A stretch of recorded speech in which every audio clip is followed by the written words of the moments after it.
Rudra Studio Multiverse, Imagination Beyond Limits। Titanic, विज्ञान, तकनीक और एक ऐतिहासिक त्रासदी की कहानी। एक अडिग जहाज जो अडिग न रह सका।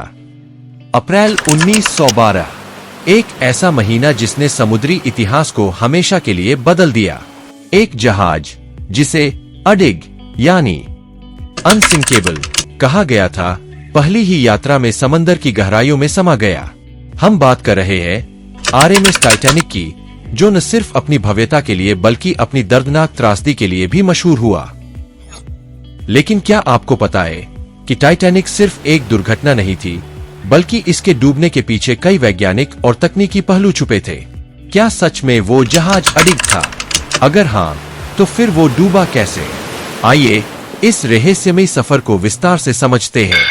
टाइटैनिक का निर्माण, दुनिया का सबसे बड़ा जहाज।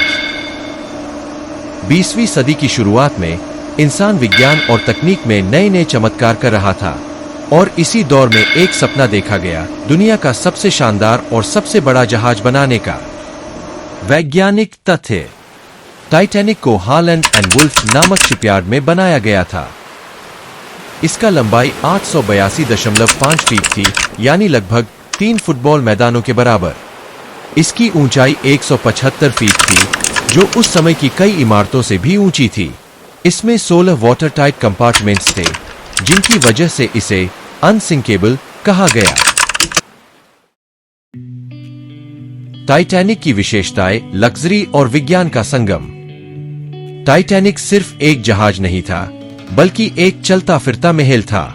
हर चीज में शानदार डिजाइन, बेहतरीन सुविधाएं और उस दौर की सबसे आधुनिक तकनीक थी। वैज्ञानिक तथ्य।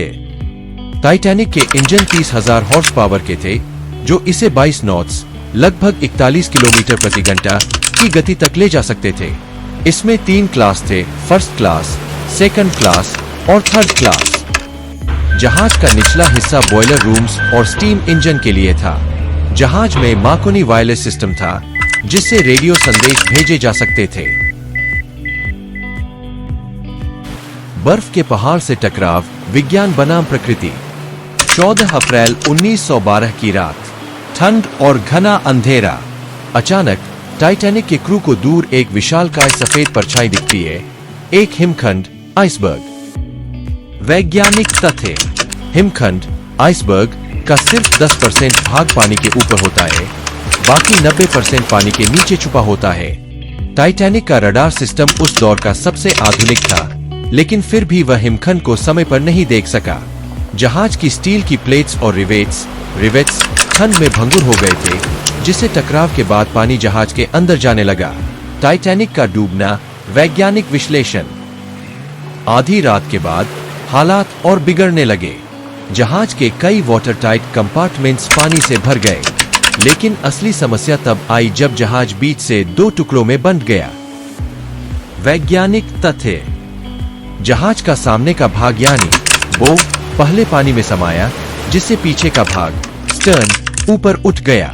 टाइटैनिक के मिड सेक्शन पर बहुत ज्यादा दबाव पड़ा और वह 2 हिस्सों में टूट गया। पानी का तापमान -2 डिग्री सेल्सियस था, जिससे अधिकतर लोग हाइपोथर्मिया से मारे गए। टाइटैनिक का मलबा समुद्र की गहराई में छुपा रहे से। 1985 में एक खोजी टीम ने 4000 मीटर गहराई में टाइटैनिक का मलबा खोज निकाला। आज भी यह जहाज समुद्र की तलहटी में अपनी कहानी सुना रहा है। वैज्ञानिक तथ्य। टाइटैनिक 3800 मीटर यानी 12,500 फीट की गहराई में पड़ा है।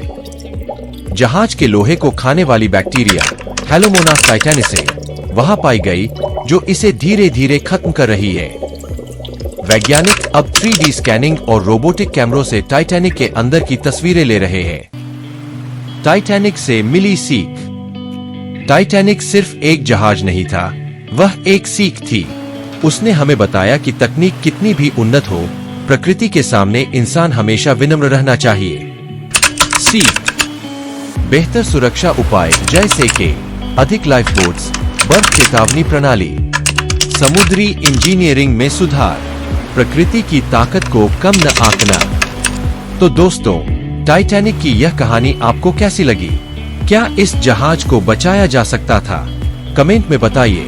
तो इस वीडियो को लाइक करें, शेयर करें और हमारे चैनल रुद्रा स्टूडियो मल्टीवर्स को सब्सक्राइब करना न भूलें।